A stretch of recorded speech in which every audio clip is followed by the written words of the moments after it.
ఈ భారతదేశంలో పెట్టుబడిదారుల యొక్క ఆస్తులు కూడా ఈ రోజు పేపర్లో చూస్తే లక్షల కోట్ల రూపాయలు ఆవిరైపోయినాయి. ఇలాంటి పరిస్థితుల్లో పెట్టుబడిదారు విధానం నశించాల్సిన అవసరం ఉంది. దాని స్థానంలో పెట్టుబడిదారు విధానం కూలిపోతే అదే సందర్భంలో మరి కార్మిక రాజ్యం వచ్చేటందుకు అవకాశం ఉంది. కాబట్టి వాళ్ళ ఆస్తుల్ని తగ్గాల్సిందనేటువంటి విషయాన్ని కూడా మనం కోరుకోవాలి.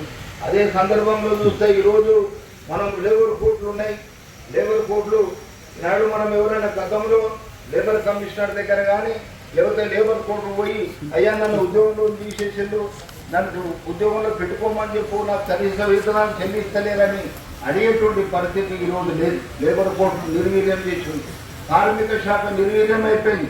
అక్కడ ఉన్నటువంటి ఎవరైతే ఇన్స్పెక్టర్ ఉన్నాడో ఆయన ఇన్స్పెక్టర్ మహారాజ్ అని పేరు పెట్టారు. ఆయన మహారాజ్ అని ఎక్కడ కూడా చెక్ చేయడానికి వెళ్ళాడు. ఏ వ్యవస్థనన్నా కనీస వేతనాలు అమలవుతున్నాయా, కార్మికులు ఎక్కువ గంటలు పనిచేస్తున్నా చూసే పరిస్థితి నుంచి మినహాయింపు చేసింది కేంద్ర ప్రభుత్వం. అంటే 10 గంటలు పెరిగి శ్రమదోపిడి గురైనటువంటి రోజు మనం ఈ యొక్క సమ్మెను జరుపుకుంటున్నాం.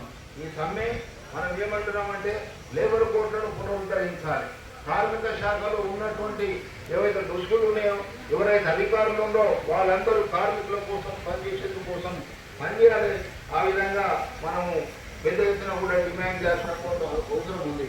అదే సందర్భంగా మనం చూస్తే ఈ యొక్క లక్షలాది మంది మరి ఈనాడు కోట్లాది మంది మనం ఉన్నాం. మొన్ననే కేంద్ర ప్రభుత్వం ఒక చట్టం తెచ్చింది.